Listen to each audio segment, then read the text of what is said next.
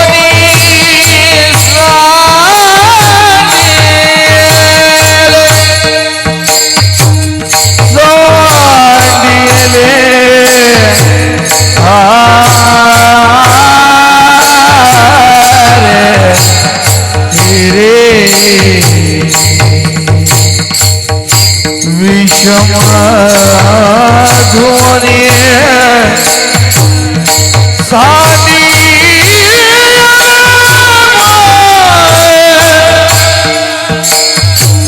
माधुवनी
आता हे सोहळे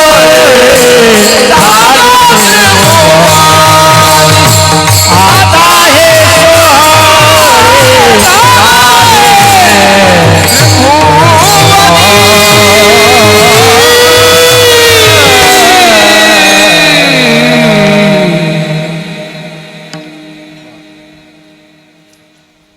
असं वाटतं आता आपण 2-3 तास कीर्तन करावं, पण तुम्ही उभे असतात आणखी अर्धा तास वाढलं असतं.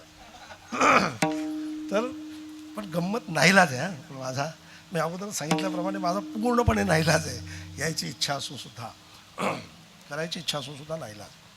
तर आणि कसं असतं बाबा, हे जे कीर्तन आहे ना तेरवीचं, हे टायमातच थांबलं पाहिजे.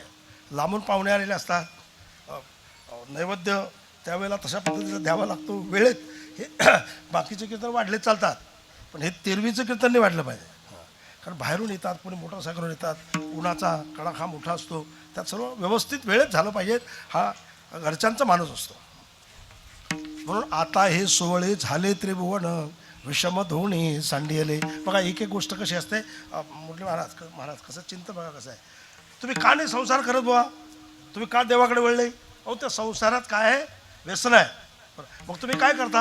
आम्ही चिंतनच करतो. त्या चिंतनाचा काय फायदा झाला तुम्हाला? तर आम्ही त्या चिंतनामुळे शुद्ध झालो. बरं शुद्ध झाले, मग शुद्ध होण्याचं तुम्हाला काय फलश्रुती निर्माण झाली? तर आता हे सोहळे झाले त्रिभुवन. कसं चिंतन असतं? आता हे सोहळे झाले त्रिभुवन. त्रिभुवन सोहळं झालं.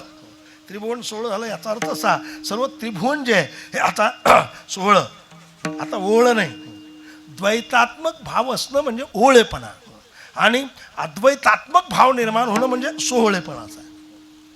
म्हणजे नजर जर उपाधीवर असली ओळच आहे, आणि नजर जर वस्तूवर पोहोचली तर ते सोहळ आहे. म्हणजे जिकडे पाहिलं तिकडे कोण आहे? परमात्मा आहे. ऐसा प्रतीत रसाचा उतला भाऊ, हे समस्त श्री वासुदेव. ऐसा प्रतीत रसाचा उतला भाऊ, हे सर्व वासुदेवच आहे, सर्व परमात्माच आहे. ज्याच्याकडे पाहिलं तो देवच आहे. जे जे दृष्टी दिसे ते ते हरिरूप. हरिरेव जगत जगदेव हरी, को भिन्नो नैव मती, इतिहास परमार्थ गती. जिकडे पाहिलं तिकडे परमात्माच आहे. तिकडे पाहिलं तिकडे हरीच आहे. हे केव्हा होतं? जेव्हा सोहळं निर्माण होतं तेव्हा. होईल झाला अंगे देव जो आपण तयासे हे जण अवघे देव, तेव्हा ते देव वाटतं, हा त्याचा अर्थ आहे. ते देवच वाटतं. मग म्हणजे याला म्हणायचं सोहळं. म्हणजे सर्व सर्व दूरवर आता परमात्माच आहे. जळी स्थळी काष्टी पाषाणी कोण आहे? हरीच आहे. बस हा भाव जेव्हा मनात निर्माण होतो ना, तसं विठ्ठल जळी स्थळी भरला रेता ठाव कुठे उरला आज म्या दृष्टीने पाहिला विठ्ठलचे विठ्ठल, असे अनेक प्रमाण आपल्या डोळे मोठे होत आहेत. हे जर सोहळं झालं म्हणजे याचा अर्थ असा आहे, झाला स्वयमेव पांडुरंग. जेव्हा पांडुरंग झाला ना तो, आता हे खरं सोहळं झालं. आणि सोहळ्याचा परिणाम काय? अवघी आनंदाची सृष्टी झाली. सर्व सृष्टी जी आहे आनंदाची झाली. म्हणजे आता जीवनात दुःखाचा लेशच शिल्लक नाही. सर्व दूरवर आनंदी आनंदकडे, जिकडे तिकडे चोहीकडे. दुःख संपलं, भाग गेला, सीन गेला, अवघा झाला आनंद. पण केव्हा? जीवनात सोहळं निर्माण होईल तेव्हा. सोहळं केव्हा निर्माण झालं? जेव्हा शुद्धता निर्माण झाली तेव्हा. शुद्धता केव्हा निर्माण झाली? जेव्हा चिंतन केलं तेव्हा. म्हणजे असा एक भाग असतो. पण आता हे सोहळे झाले त्रिभुवन. मग बरं, सोहळं निर्माण झालं, मग काय झालं बरं? त्याचं विशेषत्व आणि काय प्रतीतीला आलं? कसं झालं आहे? हो, प्रतीतीला म्हणजे विषमधुवनी सांडेले. जीवनातली विषमता संपली. जीवनातली विषमता संपणे महत्त्वाचे आहे. संतांच्या जीवनातली काय संपली? विषमता संपली. विष्णुमय जग वैष्णवांचा धर्म, भेदाभेद भ्रम अमंगळ. भेदाभेद भ्रम अमंगळ याचा अर्थ असा आहे, जीवनातली विषमता संपली. हा लहान आहे, हा मोठा आहे, हा खुजा आहे, हा ठेंगणा आहे, हा काळा आहे, हा गोरा आहे, हा गरीब आहे, हा श्रीमंत आहे, हा भावच संपला. कारण उपाधीवरची नजर जाऊन वस्तूवर पोहोचली. हा त्याचा हा एक वेगळा अनुभव जीवनात आला. वेगळा अनुभव जीवनात आला. तैसे विचारता निरसले प्रपंच सहज सांडवले, मग तत्वता तत्व उरले ज्ञानी असे. मग हे अशामुळे आता हे सोहळे झाले त्रिभुवन विषमधोणी सांडियले. तर एकच वाक्य सांगतो, जीव भाव जगत भाव बाधे स्वात्मैव शिष्यते. शेवटचं वाक्य सांगितलं बाबा. तिथे जीव भावही शिल्लक नाही आणि जगत भावही शिल्लक नाही, म्हणून विषमता संपली. बस म्हणून आता हे सोहळे झाले त्रिभुवन विषमधोणी सांडियले. माझे ते विषमता संपली. मग त्यातला काय आनंद? काय अप्रतिम आनंद आहे. आनंदाला पारावार नाही. म्हणजे परमात्मा स्वरूपाचा आनंद आहे. आणि आता पोहोचले कुठे? परमात्मा स्वरूपाच्या ठिकाणी पोहोचले, ब्रह्मस्वरूपाच्या ठिकाणी गेले. आणि त्यातली आता अखंडता, त्यातला आनंद अप्रतिम भोगायला लागले. हा त्याचा अर्थ आहे. ते अभंगाच्या तिसऱ्या चरणात ब्रह्मपुरी वास करण्या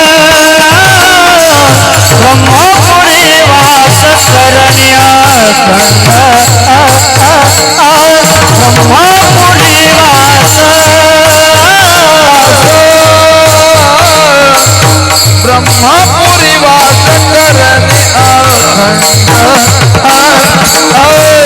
ब्रह्मपुरी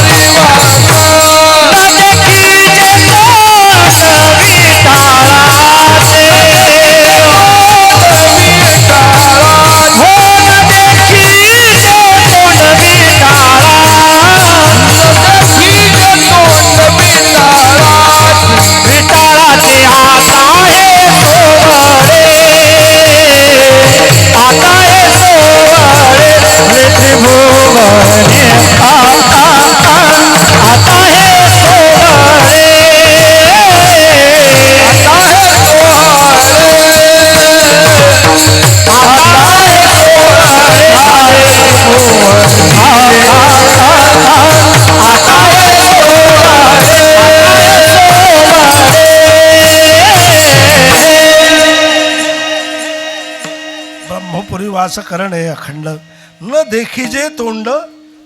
ब्रह्मपुरी वास करणे अखंड. ब्रह्मपुरी म्हणजे आपली दुधा ब्रह्मपुरी नाही. हा हिवरा असं ब्रह्मपुरी आहे. तुमच्या खामगाव तालुक्यात काही ब्रह्मपुरी असू शकतात, पण ती ब्रह्मपुरी नाही.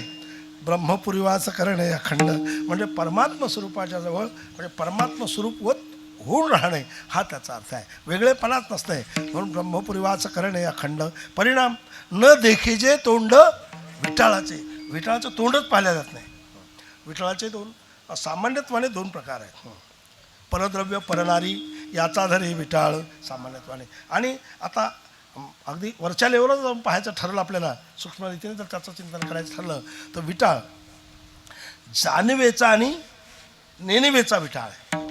जाणिवेचा आणि नेणिवेचा विटाळ आहे. कळत नाही ही नेणीव आहे आणि कळालं ही जाणीव आहे. पण कळते न कळतेपणाही संपला. जाणीव नेणीव गेली हा निशेष म्हणजे संपली. म्हणजे आता ते जाणीव नेणीव निश्चयच गेली, आता शिल्लक राहिली नाही. याचा अर्थ असा आहे तो विटाळ संपला. जाणीवेचाही विटाळ गेला आणि नेणिवेचाही विटाळ गेला. मी ब्रह्म आहे. मी अभ्यास केला, चिंतन केलं, मी ब्रह्म झालो. मी ब्रह्म आहे. ही जाणीव आहे. मी देह आहे ही नेणीव आहे. पण नेणीवही गेली पाहिजेत आणि जाणीवही गेली पाहिजेत. हे विटाळ संपले पाहिजेत. म्हणून ब्रह्मपुरीवास करणे अखंड न देखीचे तोंड विटाळाचे.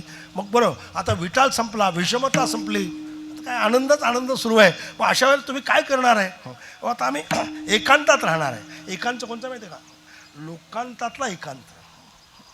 नाही तर मग लोकांत सोडून एकांतात गेले आणि वनिता काय म्हणतात ना, चिंतू लागला. वनिता चिंतू लागले. काय त्याचा उपयोग होत नाही. पण येथे राहून काही लोक करतात ना, हो इकडचं कंटाळले, लेकरं बाळं बायको पोरं सर्व आहे. पण ते वानप्रस्थाच्या वेळेला ठीक आहे, पण लेकरं लहान लहान आहे आणि ते म्हणतात नाही आता चाललो. मग काय मरायला लग्न केलं होतं का? माझं असं मत आहे. केलं ना ते आता कमीत कमी ते लाईनवर लागेपर्यंत राहा आणि मग निघून गेलं तरी चालेल. मी या मताचं म्हणजे हे माझं व्यक्तिगत मत आहे. माझं व्यक्तिगत मत आहे.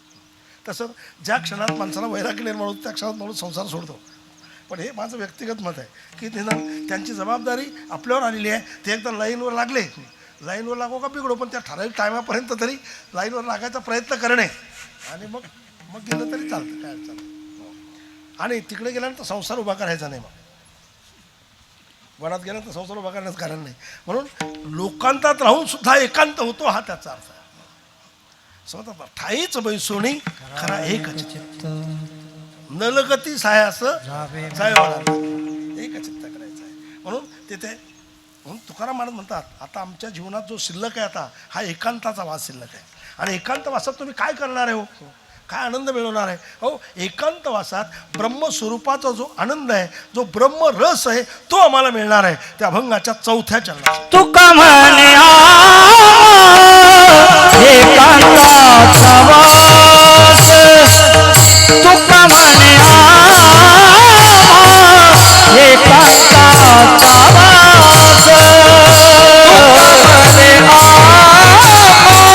एकांताचा वास. तुका म्हणे एकांताचा वास. ब्रह्मी ब्रह्मरस शेवू सदा. ब्रह्मी ब्रह्मरस शेवू सदा.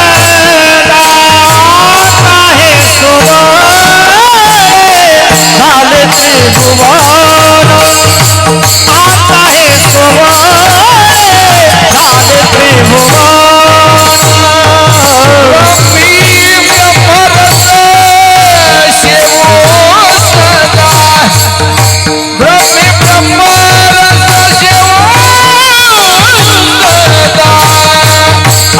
हे सुवर्ण झाले त्रिभुवन. आता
करार केला होता की 11 वाजता थांबणार आहे, पण माझ्या माहितीप्रमाणे माझा करार चुकला.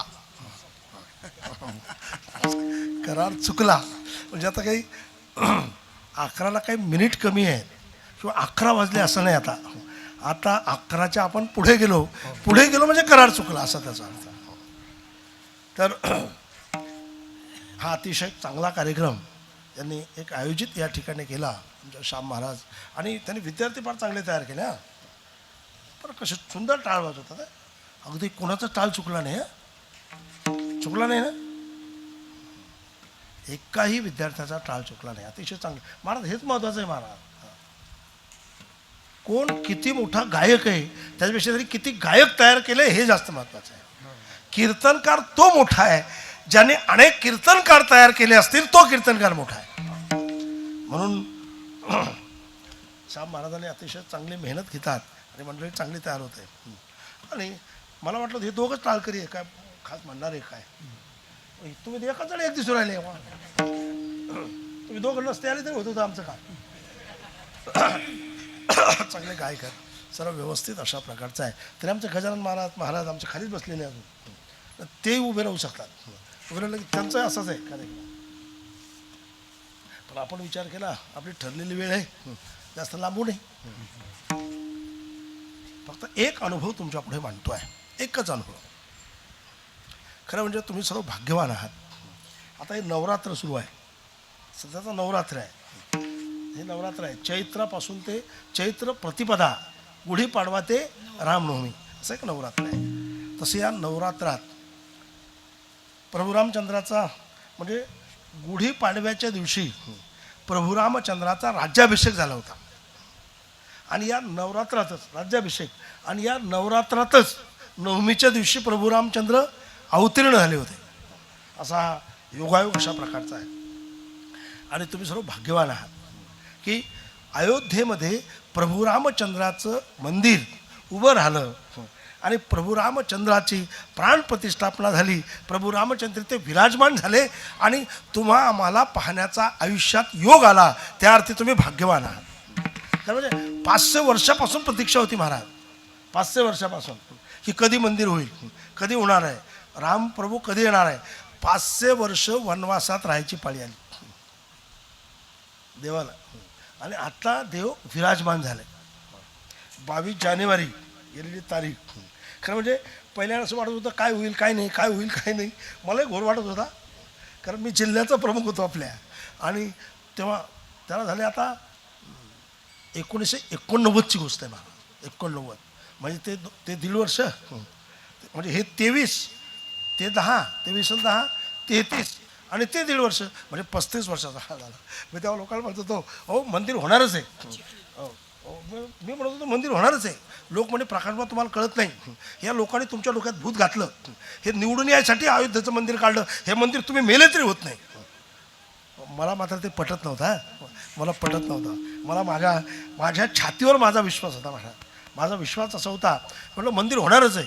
ते म्हणले नाही, तुमची पद्धत अशी आहे, मंदिर वही बनाएंगे, मंदिर भव्य बनाएंगे, लेकिन तारीख नहीं बताएंगे, ही तुमची पद्धत आहे असं म्हणत.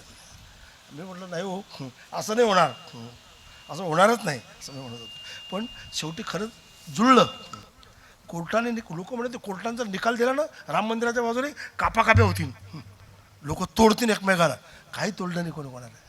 त्याच्यानंतर लोक म्हणे आता जर रामाची मूर्ती जर बसवली ना, मंदिर जर केलं ना, तर मंदिर ज्या दिवशी रामाची मूर्ती बसणार आहे त्या दिवशी ते विचारूच नका, दहशत निर्माण होणार आहे चौकडे. काही झालं नाही, काही झालं नाही. रामाची मूर्ती विराजमान झाली.